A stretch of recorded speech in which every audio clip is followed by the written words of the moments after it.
We thought it would be extra special to be able to bring an alumnus back to campus. As a university student, what's most important other than learning in the classroom? It's the relationships you make. And those relationships and the networking that happen here will be a very big part of your journey in life, at home, in your career.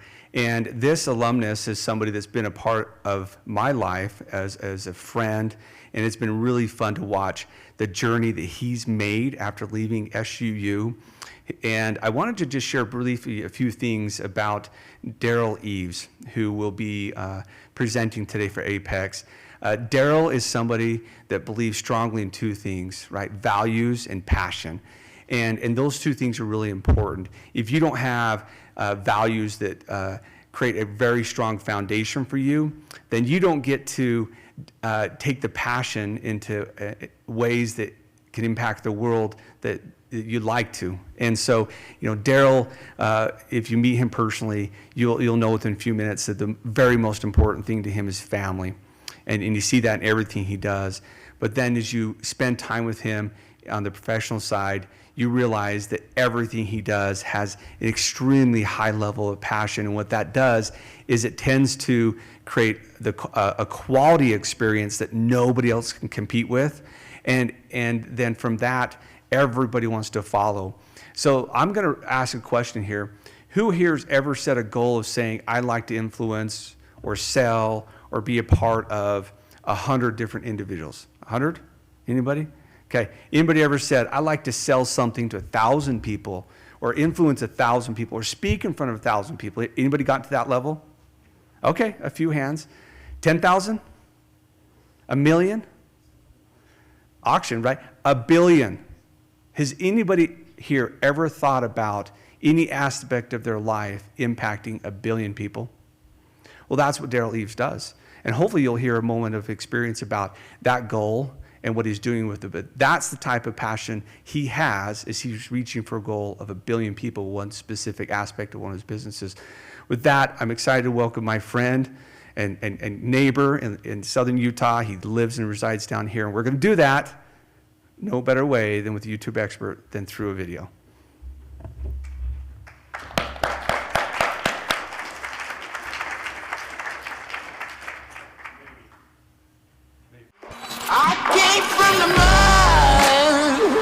There's dirt on my hands. Actually, take a look at this. Strong like a tree. There's roots where I stand. Oh, I've been running from the law. Ladies and Try to catch me out Derral of Eves.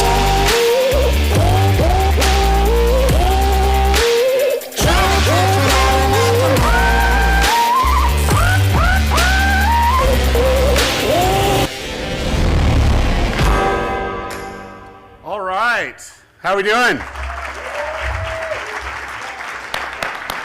So I am so grateful for the opportunity to be with you. I promise you I will not waste your time. And some of the most valuable things I can ever teach anyone, I'm going to teach you today. Does that sound good? Okay, so for me, it all starts here with my family. I got a few of my family members that are here, my wife and my oldest boy, who's thinking about coming to SUU. Should he come to SUU? I think he needs a scholarship. Can you help him with that? Okay, got it. All right. But like for me, family's everything. My best friends in the world are my brothers. I'm one of 10 kids, and we just family's everything for us. And living in southern Utah is important for me too. My forefathers settled the area where I live, and for me, that's what life is, where my kids can go to grandma and grandpa's and their best friends can be their cousins. Now, it might not be for you, but that was for me. And so it was really important to to know that there's a community out there that could support that. And I love the area. But I want to kind of share with you my story a little bit. But before I get into it, they said, hey, come speak at A.P.E.X. And I'm like, what is A.P.E.X.? I mean, the first thing I thought of is Apex Legends, right? Come on, there's no gamers in this room. Okay, we must play Fortnite. But I thought about, Apex Legends, and I do a lot with YouTubers and gamers and stuff like that. And I thought, you know what, this is interesting. So I started to dig a little bit of research on Apex. And this hit me pretty hard. And the reason why is because it's actually one of my core beliefs. It's something that is a part of me. And it was very at a young age. Ask, ponder, educate. Ask, ponder, educate. I'm one of the most curious people in the world that ever existed. I want to know how things work. I'm very curious about it, and I ponder a lot. I'm a deep thinker. I like to think strategies and tactics and all these little things that go from there. Education is by far the most important thing outside of my family in my life. And I spend hours every day trying to make a better version of me. And the only way you can do that is through education. And yes, we have this institution that can help facilitate education and learning from different people at different ways with different experiences, and it can help you along the way. But for me, once I started to dig into this, I'm like, oh wow, this is going to be a great opportunity to really share my core value, and it's going to be in line with what the conference is all about. Let me tell you a little bit about my journey to SUU.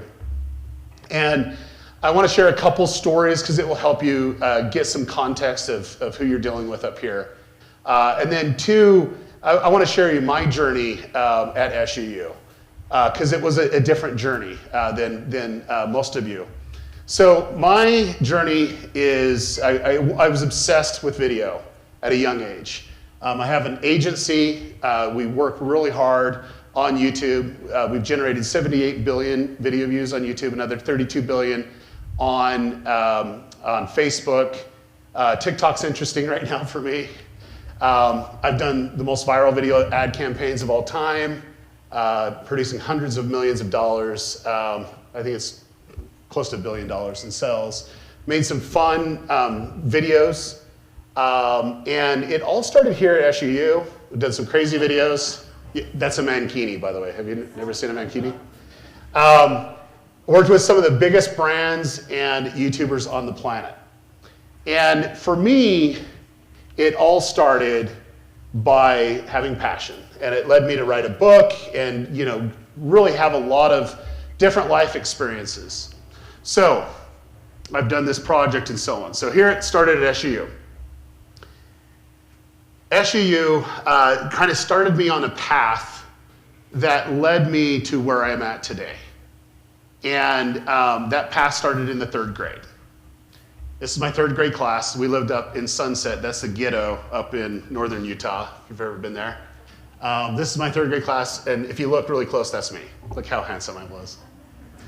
And for me, I'm a little bit different. I'm very curious. I like to get hands-on with things. And in the 3rd grade is where I started to emerge. This is 1984. Most of you weren't born by then. But for me, I saw my very, very, very first Super Bowl ad that hit me to the core. It was Wrigley Scott's video or commercial for Apple. That was huge for the new Macintosh. There was an ad campaign, Wendy's, Where's the Beef? It was like so great. And I'm like, I want to make Super Bowl commercials. And I was obsessed with it. And on the playground, I'd go and I'd take my notebook and I'd ask people, what ads do you like? And they're like, what are you talking about? This is recess. Did you see this ad? And I start writing it down in my book. And I started to notice that, especially after the Super Bowl, that the Cowboys like the Budweiser commercials for some reason. Because they have Clydesdales and Tough Cowboys and rodeos and all the other stuff. And I started to notice these patterns. And I was very curious in the 3rd grade. For me, though, I had some resistance. And if there's any educator that are here, and I think we're all educators in one aspect or another, there's ways to educate and inspire people, and there's ways to crack people in line and have them, out of fear, try to follow. And that was my teacher, Mrs. Hunt, in the 3rd grade. And for someone that's built like me, I don't like to be told what to do in the first place. And then she was really hell-bent on making me do it the way that every class did, from every subject. And I was her nightmare student. She had a hard time handling me. And in hindsight, I was a handful. Like, I had a bundle of energy. If I was interested in it, I couldn't see anything outside. I got extreme focus, and I would do things like that. And I want to give you an example of that.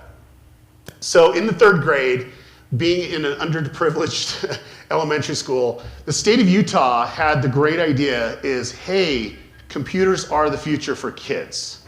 And what if we could actually get computers in the hands of kids at that age? And our school got the Apple IIe. Okay, this doesn't look like much. It doesn't even have a hard drive, guys.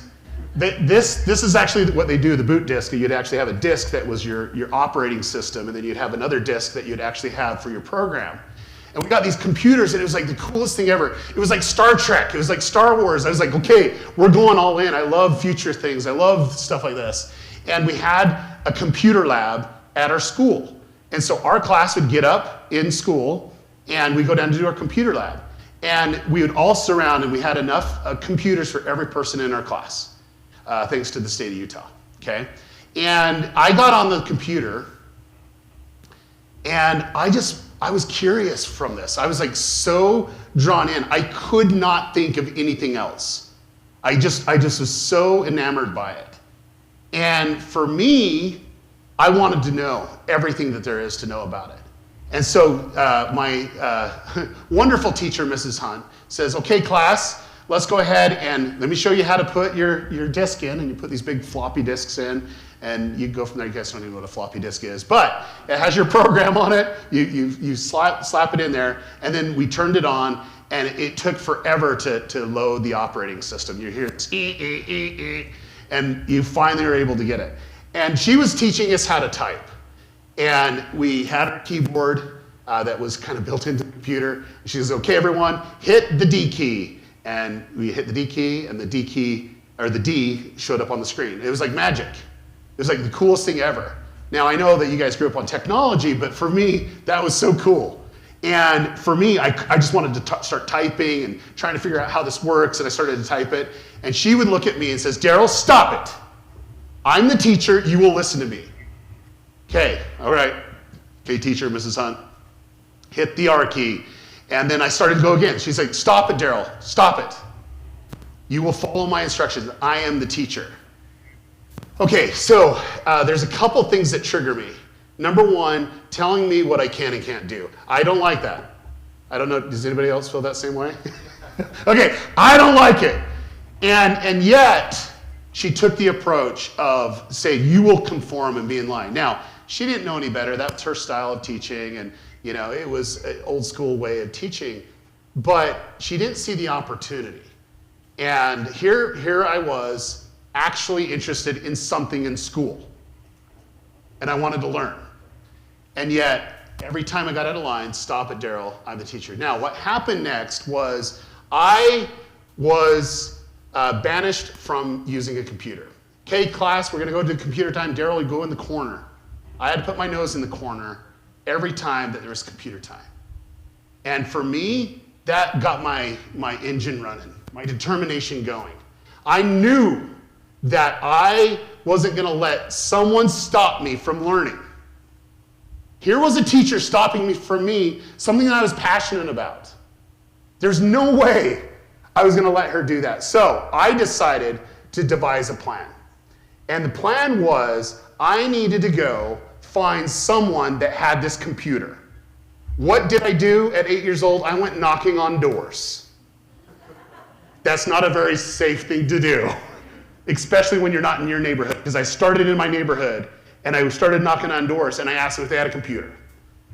And it just went over and over again. And I was like 3 blocks away from my house. And finally a guy had a computer. Luckily, he was in our same religious congregation. So it was like, okay, good. You're not some creeper in a van that will stab me, and kill me. And he actually wanted to be a computer programmer. And he's like, this is the future. I'm like, I know. And he goes, okay, you can go ahead and study this. And I was getting too much into the story. I wasn't using the clicker. He goes, I'll let you study this, but when I'm at work, and he kind of worked the swing shift, you can use the computer anytime you want. And I'm like, okay, I'm all in. And so I went in, I had all the free computer time that I needed, and I found these books right here, Basic Programming Referencing Manual. And I knew that I could learn this. There was no one stopping me. And I had the best idea in the world. I knew exactly what I needed to do. And so what did I do? Every time after school, we'd go to the computer lab. Derral, I'm the teacher, go in the corner. You need to conform, and you'll learn to follow my instructions. And when you learn to follow my instructions, then you can have computer time. And so I'd go in the corner, and then I'd just start stewing. And then I got out of school, and I'd go to this house, and I would just sit down and read these manuals. And I wanted to know anything and everything about computers. And so I devised a plan, and I actually was ready to put it in motion. Now, keep in mind, I'm in 3rd grade, and my mind can go pretty wild. I had this really, really great idea, and I decided what I needed to do is go stick it to my teacher. And so the next class, I created a unique opportunity for the class to laugh. And I went back to the classroom, and I had my best friend talk to the teacher to kind of get her attention. And I went over to her computer, and I switched out her disks. And I made her a special disk for that class. Okay? All right, class, we're ready to get on the computer. Derral, go assume your position in the corner. I went to the corner, and I was smiling. Okay, everyone, hit the D key. She hit her D key. Now who's the teacher? She hit another key. Now who's the teacher? Another key. Now who's the teacher? This is what happened. This is no exaggeration. I got kicked out of school for a week. Okay? I did. And they didn't know how to handle it for me. Now, this is the difference. And this is what I want all of you to understand. Okay? No one will stop you from learning except yourself.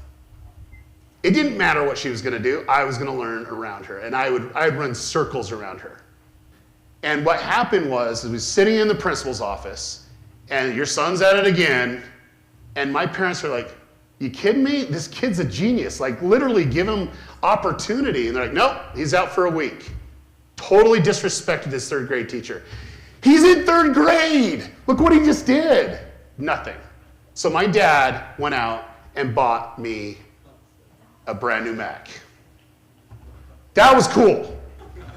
And I saw the ad, and I'm like, oh my gosh, this is what I want. It was $8,000, guys. But my dad did it, and I want to tell you why. He knew that I would learn with this thing. And the first day, we got it out, pulled it out of the box, it's all pristine. Steve Jobs is my hero. I'm like, this is the coolest thing ever. It wasn't, like, this is the first time that we had a graphical user interface. Like, we could actually have a mouse, move things around, had applications. It had an internal hard drive. It was really, really cool, right? And I was curious. I'm like, what the heck? This is so awesome. My dad went to work, came back, and this computer was literally torn apart. And he's like, Derral, what the hell? I mean, what the heck? He didn't say hell. But anyway, he says, what the heck? What are you doing? I'm like, I just wanted to see how it worked. He goes, well, I hope you fix it, because it was $8,000. So I went back, put it back together. Don't know where 4 screws went, but it still works. And it's actually at my office still to today. It's a really big memento for me. But that's kind of who you're dealing with. And I want to share with you my SUU life because it's no different.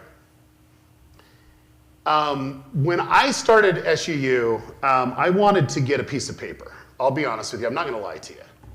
I just wanted to get a piece of paper because that was what was there. And I started at Dixie. I hated Dixie. I hated it. I will literally say that to Dixie. I literally hate Dixie. Is that okay? Okay. Well, let me tell you why. It felt like high school. I don't like high school. I hated high school. And yet, that was the atmosphere, okay? The first day that I came to SUU, I noticed that there was something different. My instructors actually had experience. Wow! Where before, all they were teachers. They actually had experience, and I was really, really pulled in. And so, for me, I in my mind, I had a goal, and I'm a very big goal setter. How can I get done the fastest way possible?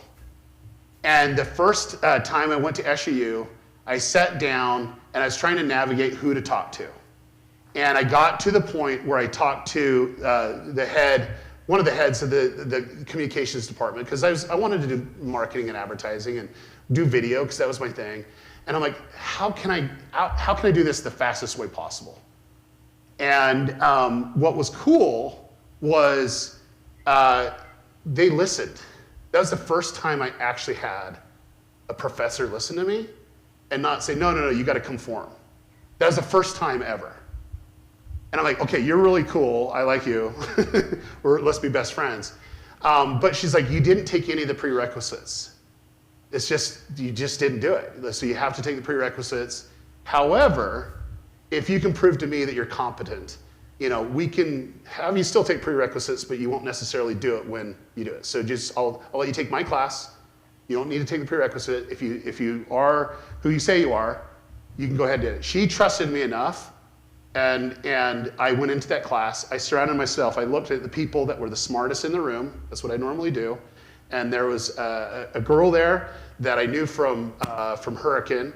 And there's another guy that was there. And I'm like, okay, they're clearly the smartest people in the room. So I went and gravitated towards them. We had study and all the stuff, all our projects we try to do together, because that's that networking. And for me, she doesn't give out a lot of A's, but she gave it out for me at the time. And after that, I never had to worry about my schedule. Like, I took classes when I was able to do. And I'm telling you, that's not normal. She had to pull strings and efforts, but I was willing to put in the energy. I tried to clep out as many classes as I could because I knew I was competent in certain areas, and I just would clep out. However, there are certain things that I didn't have, experiences, and it all came here at my SUU life. But I want to share with you my SUU life, because you're hearing the school side of things. I want to share you how it all started. I would get up to this place, it's Zion Park Inn, and this is in Springdale, okay? And I would get there at 9:45 p.m. because I was the night auditor, okay? That's not the best job in the world, by the way. But it is for someone that wants to take as many classes as possible, because once people go to sleep, you do the night audit, you have a lot of time that you can do homework. And so I knew that that was a great place for me. And it wasn't very close. There wasn't a lot of hotels that had openings up here in Cedar, and so that was the place that I was able to go. And so wasn't making the best money in the world. It was like $7.75 an hour. But it gave me a place that I knew I'd have time to dedicate to my studies. And so I would get up there at 9:45 p.m., clock in, be there early, because that was important, start my shift at 10, go to 6 in the morning. I'd drive down to my house, give my wife a kiss and my little girl a kiss, or it was just my wife a kiss before we had a baby. And then, yes, kisses come before babies, just so you know. But anyway, did that, and then I'd drive up here. And so I actually put 125 miles on my car every single day. And I would get up here, and I used to live at the Centrum. And my classes weren't always back to back. They were spread out. And I wanted to graduate quick, and I needed to get the education I needed to. And so some of my class would go until like 4 or 5 in the afternoon. And I got to tell you a funny story. Like, I was living on no sleep. I would probably sleep maybe 2 to 3 hours a day. And I got into the zombie mode. I don't know if you've ever been in the zombie mode. This is way before energy drink, guys. But anyway, I was in the zombie mode, and I was just waiting, and I get to my class, and the instructor canceled the class, and I was so mad. I'm like, why did you cancel the class? Well, it snowed or whatever. And I'm like, okay. So I have an hour. I'm going to take advantage of it. I'm going to sleep. And this is like early morning, about 10 in the morning. I go to the Centrum. I'm trying to find a really good place to fall asleep, and they had a bench there. And I fell asleep, and I didn't wake up till 8:45 p.m. I'm telling you, the biggest drool spot on that. I think they had to replace the furniture on that one. But my life was a living zombie. I tried to get it done as fast as I could, but I wanted to do this right. I just like to go at light speed, and I don't think that we need to slow down. But the Centrum became my home. I lived in the parking lot, lived there. And I'd go between classes. But what I got was really good education. For what I wanted to do, especially in film and television, it was like top of the top here in Utah. And I was doing commercials and ads and different things like that. It was really fun. I was having a lot of great time, and it was enlightening. Now, keep in mind, for me, I'm obsessed with learning. I want to go through my ritual that I actually do. So I actually would take a recorder to class, okay, and I would play it in class, recording class, got every little bit, and then on my drive to and from, I would actually listen to the lectures again. That's how I passed the time. That's how I'm able to absorb that way a lot better, and I try to get as much as I possibly can done in school. Because my life wasn't conducive to a lot of homework, and so that's kind of what my life was like at SUU. Now I want to take it a step further, because this is where it gets interesting with my SUU life. I wanted to stay in Southern Utah, and I actually wanted to create Super Bowl commercials, and I knew I had to move to LA or New York or Chicago. And I had a couple offers. Like, I have a weird mind, and it works really well with video. And it was great, but it was like low, like entry levels type stuff. But I knew I couldn't leave. I just wanted my kids to grow up in Southern Utah. I wanted my kids to have their best friends be their cousins and go to grandpa's house, right? And so I got a job at IHC. And it wasn't my plan, but I want to tell you how I got this job. Okay, this is really important for you all to understand. It's about people. If you want to succeed in life, you got to surround yourself by the right people. I went into my professor's office, and I go, I don't know what to do. She took the time to tell me and point me, hey, here's all these possibilities you can do. And I says, well, I need to stay in Southern Utah, and I want to go. She said, well, you could do hospital administration. This is great, and you can go in the PR department. I go, that's great, but are they hiring? I don't know. Where's it at? She got me my first internship. She says, I will call up. I will talk to the people there. I will get you an opportunity to go wow them. And that's what happened. I went in. I wowed them. They gave me a summer internship. They gave me all the tasks that needed to be done, that needed to go throughout the summer. I got it done in a week and a half. And then that's when they offered me a job. And they says, hey, this is great. But for me, it was very limiting. I don't want to go into all the intricacies of that, but it's very limiting. I don't like to be told what to do. I want to just push it. So basically, I knew I needed to start my own business. Got to that level to starting my own business. And it was a very difficult thing for my wife and I to discuss this, because I'm very positive. I'm outgoing, and I want to do all this other stuff. She used to work at a bank where business owners would come in and struggle even making payroll. She had a father that did a franchise chain that struggled some years. And she's like, I don't know, the life of an entrepreneur is tough. And I'm like, well, if you don't want me to do it, I won't do it. And to her credit, she goes, well, no, I can't do that. Let's just pray about it. And so we knelt and prayed, and we felt like this is the path. And honestly, for me, starting my business, I was so excited. It was like, finally, I can do what I want to do, and I can make anything happen. And it was really trying to define, the setup. So we went into debt a little bit because I'm like buying computers and software and trying to get everything going. It was on my kitchen table, and we just had a brand new baby. Last quarter of SU, when I graduated and just went to IHC, and so like money was tight, and here I was trying to provide for our family, because my wife was the sugar mama until she got pregnant. She paid for everything until that happened, and we felt that it was right for her to raise our children, to stay home, and I'd provide, and that was the right situation for us. And so it was tough. It was tough, and I won't lie to you. A lot of people couldn't handle, starting a business. For me, it all started at Staples because my wife got sick of the computer being on the kitchen table and says, look, you got to get it off the kitchen table. You got to get an office or whatever. And I wasn't very productive because she always wanted me to take out the trash right when I was trying to get into whatever. And so I went to Staples. And I didn't know this was going to transform my life going to Staples, but it did. I went to Staples, and I was just dreaming about all the things I've ever wanted in my business. They had these laser printers that was so cool. I'm like, oh my gosh, this is so cool. And this guy goes, excuse me, sir, can you tell me the difference between this laser printer and this laser printer? Well, I'm a techno geek, remember?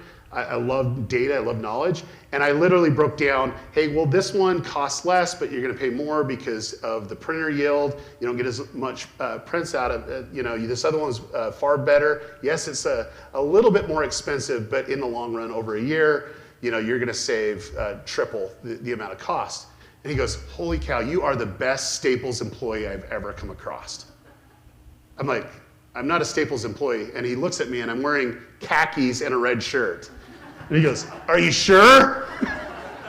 And he goes, what do you do? And I go, well, I am just starting my own business. I'm doing graphic design, web design, and some marketing. And he goes, oh my gosh, I'm just starting a business, and we're doing printing of business cards. I'm starting a company called 1001 Business Cards. And I found out that he didn't have a website, and he needed a website, so he could do 1001businesscards.com. And I'm like, that's really cool. And I left Staples so optimistic because I had a check for $300, a desk for $200, net positive $100, and I thought, you know what? That was easy. I thought business is going to be the easiest thing ever, and I learned that it wasn't. It's tough.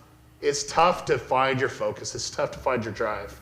It's draining. It's hard. But that's where passion comes in. You have to be excited at the end of the day to do what you love. And I'll be honest with you, I have the ability to do whatever I want in business. I'm not conformed by one thing or other. I'm not afraid to take on projects. And that's what I love. I love the freedom of that. And if you think it's freedom of hours and times in the day, you are sadly mistaken. But you have the freedom to create. You have the freedom to be. You have the freedom to go and do what you want to do. So Southern Utah, like I said, is critical. Now, in my life, what kept me motivated was my young family. As things was going, they'd come in and keep me motivated, and that would get me through the day. And I loved it. I loved, providing it. It was tough. It was hard to put food on the table and everything from there. But I want to tell you what happened in 2005, because that's when things started to transform. I've been in business for well over 5 years.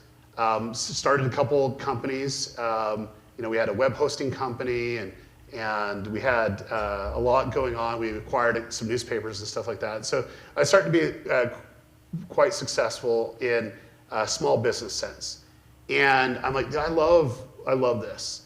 And I went, in 2005, I went to Craigslist because we were hiring a new person that was coming into the company.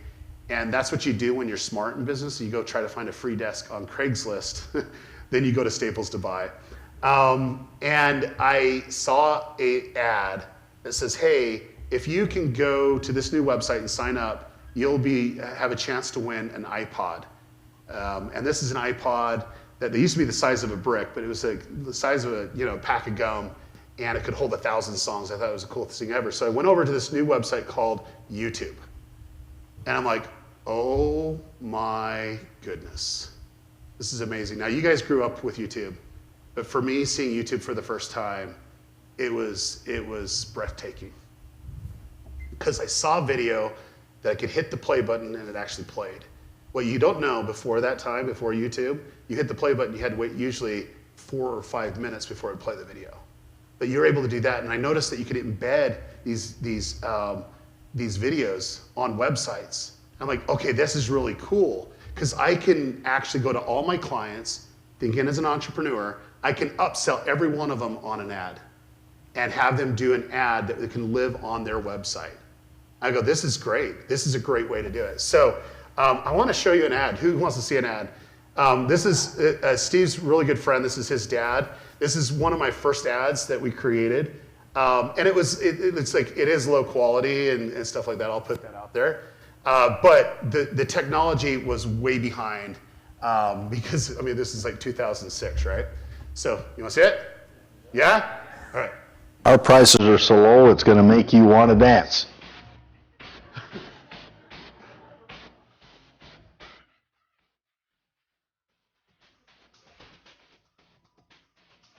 Got the slow motion going on, come on! Hey, that sold a lot of furniture. People would come in, Steve, I saw you dancing. Hey, I'll only dance again if you buy a sofa. It sold like 485 sofas. It was his best marketing ever. And then every year for their anniversary and for his birthday, they do that ad. Do you know that ad has over 500,000 video views just on Facebook? And what's crazy is it's all local. It's just people play it over and over and over again. On YouTube, we had over 1 million. So it's like 1.5 million people saw that. Isn't that crazy?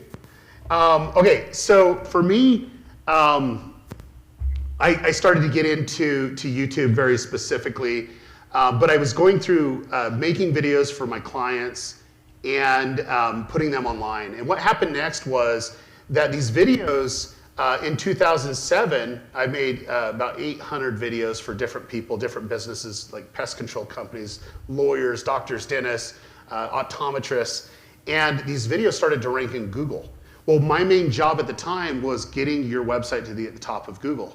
And I realized that all the hard work and effort that I had put into this, they changed the algorithm and it would kick down, and I'd have to figure the algorithm back up and they'd kick it back up. Well, I made these videos and they magically appeared at the top of the Google search. And I built a business off of that, being one of the first in the world to rank videos on YouTube and also on Google, but to get the phone to ring.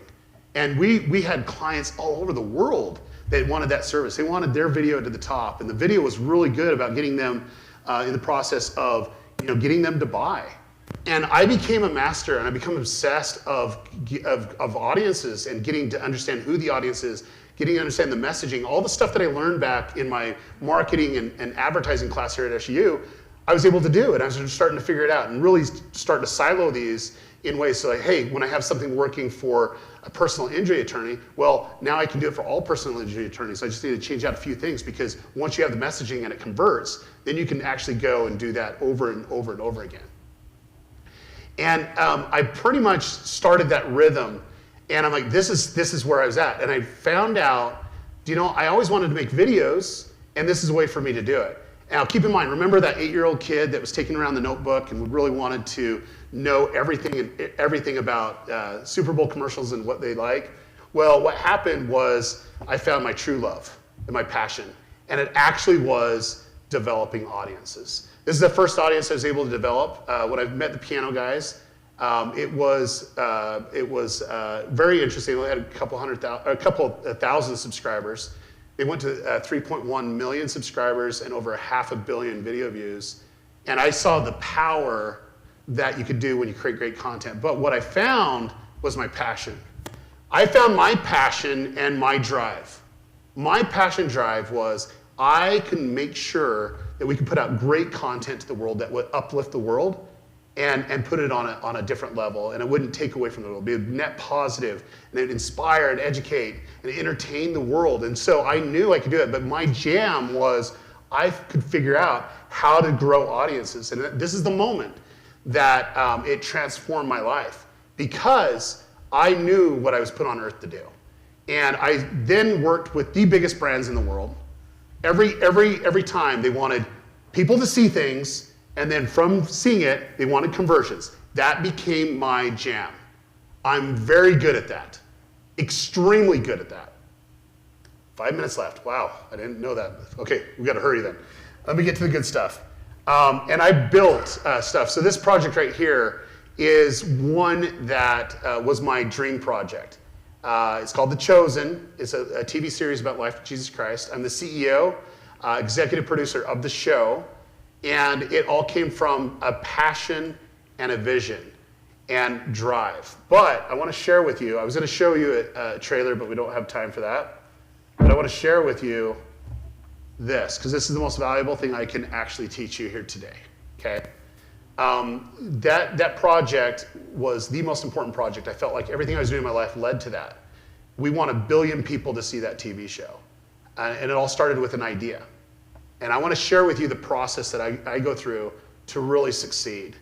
And it has a lot to do with A.P.E.X. It has ask, ponder, educate, and then the X, right? Well, it all starts with you. It all starts with you. It all starts with your own mindset. Knowing what you can do. And for me, my mindset was like really connecting with an idea and really hyper-focusing in on it. And really try to figure things out. And that's what became my journey of being successful with this. And I'm here to tell you that everyone in this room should have great mindset and goals. It doesn't matter what you want to do in life, doesn't matter what you want to be in life, if you actually have great mindset and goals, you can transform your world. But more importantly, you can transform this world and people's lives. And I become obsessed. I've been obsessed when I was a young kid in the 3rd grade, believe it or not. Always a goal setter, okay? And I want to share with you what goal setting should look like. Because I know everybody does goals. They have, just things that they're trying to do, and they have all their goals that they want to achieve. I want to show you my way of doing things, because I truly do believe that if you do this the right way, there's nothing stopping you. Anything. There's nothing in your path that's going to stop you. You think it's going to be a stumbling block, it's going to be a stepping stone. It's going to be a stair to take you up a little bit higher, a little bit greater, okay? So what's the difference between a dream and a goal? Well, dreams are just this false facade of things that it'd be so cool if. Goals are written. You got to write them down. You got to write them down, and you got to be able to understand what that looks like. And I want to share with you how I write my goals down. I write them down in a smart way, okay? They must be smart, okay? What is smart? Well, it's specific. It is measurable. It is attainable. It is relevant, and it is time-worthy, okay? Time-based, okay? That is your smart. And what you got to do is, can we actually do this? So you're actually putting a plan together. You know when you're going to do it by. It's really important to do that. You have to make sure it's attainable. So is this even plausible of doing it? And then making sure that it's relevant on par with your vision and mission, and then you're able to go. But for me, that's the easy thing to do. Okay, this is really easy. I'm a dreamer. I take my dreams and I write them down. They become goals, and then they have things that I'm able to do. It doesn't matter what it is. I now have the path to achieve whatever I need to do. Now, this is where the value comes in, because I think all of you are goal setters, but I don't know if you're goal setters like me. So for me, it's understanding the who, the what, the where, the when, and the why, and the how, okay? You've got to understand that. And then 2, you got to start with vision. This is where vision comes in, because if you have a goal, that's great. You wrote it down. Vision is what amplifies your passion to achieve the hard days of getting your goal. So having vision, you have to start why. Why are you doing this? What is it going to do? What's the impact? You got to think big. You got to understand, I can do X, Y, or Z, and it's possible you can do it. And then really understanding your vision and your why will lead to the next thing, which is you got to understand what the finish line is. What does it look like? You got to explain what that is. You got to visualize what that is. And once you have that finish line in your head, you understand your vision, and you understand what success looks like on every metric, not just, I want to achieve this thing. No, you're getting very specific of what that is. Then you're able to take the next steps to go from there. Now, for me, I formulate goals all the time. And the way that I do it is to succeed. I believe that every goal should be working cohesively with your other goals. So you need to know, what is your main goal? What is your whole goal of what you're meant to do? I figured that out, luckily, and now every goal leads me towards that. And so I'm trying to get to that main goal that's going to take my whole life to get there. And it's just really trying to achieve that. And so I start every year in July. I just finished this July with my 3-year goal. I look at what do I want to achieve. I look at it for what I'm doing in business. And sometimes it's multiple goals in businesses. It's like what I want to be spiritually, where I want to be, in my relationships. This is what I focus in on, and I write them down, and I make them SMART goals. However, this is where I literally haven't seen many people do it this way. It's not a goal yet. Even though I set it a 3-year goal, it's not a goal yet. What happens is I take from July till January to focus in on the plan. And I'm like, is this really what I want? And I'm still trying to refine that goal. So I take 6 months to define my 3-year goal. Okay? I wanted to make a TV show 4 years ago now, that I wanted to make a TV show, and I knew it could be where it's at today in 3 years. I could go from 0 social following, 0 money in the bank, that we could have, $40, $50 million and produce 2 seasons of the show. And it was all a goal of what I wanted to achieve. Now, what happens is January 1st, my 3-year goal becomes activated. And guess what happens magically to my 2-year goals? They become my 2-year goals. And what happens magically to my 1-year goals? My 2-year goals become my 1-year goals. And so I'm working in a 3-year increment. I know where I'm going in 3 years. Try to stop me. I'm going there. And I will do anything and everything in my power to do that, but you have to take it line upon line. You have to go build upon each other. So for me, 3 years is attainable, but you have to focus in on it every single day. And then it becomes your 2-year goal and your 1-year goal, and you're always just going that much further, okay? So that leads to your monthly goals and your action. And sometime, our biggest enemy is procrastination. You cannot procrastinate it. What you got to do is have it in front of the top of your mind every single day. And you have to have so much vision and passion that that's your drive. So I can look every single day and see my goals, and it gets me excited to do things. Like I literally have a goal to get to 1 billion people with The Chosen within 3 years. I know we can do it. We're going to need to be creative, but we're going to do it. We're going to do it. And the whole thing is following this mechanism of really having goals. Now, I want to open it up. I know that we're a little over time, but I want to take a couple questions because it's really important. If you have a goal and you want to achieve something, the only thing that's stopping you is you. And remember the A.P.E.X, what's all about A.P.E.X. You cannot rely upon SU to educate you. You need to take the initiative. When I was going to SU, I would go to the instructors and try to get extra instruction and extra time. That was very critical for me because it's all about relationships. Can we take one or two questions? Is that okay? Or are we over? No, that's great. We can definitely take 1 or 2 questions. And I also wanted to let everybody know, if you have a question, we didn't set up a mic because we were going to do the on stage, but let's invite you to take a question. Also, we have your book for sale right outside in the lobby. So I want to make sure to announce that. And we will have a chance to continue the conversation on the radio today at 3 p.m. on KSUU 91.1. And that will also turn into a podcast episode later if you want to hear more. So any questions? I can kind of run to you and we can amplify your voice just a bit. Any questions? Yes, sir.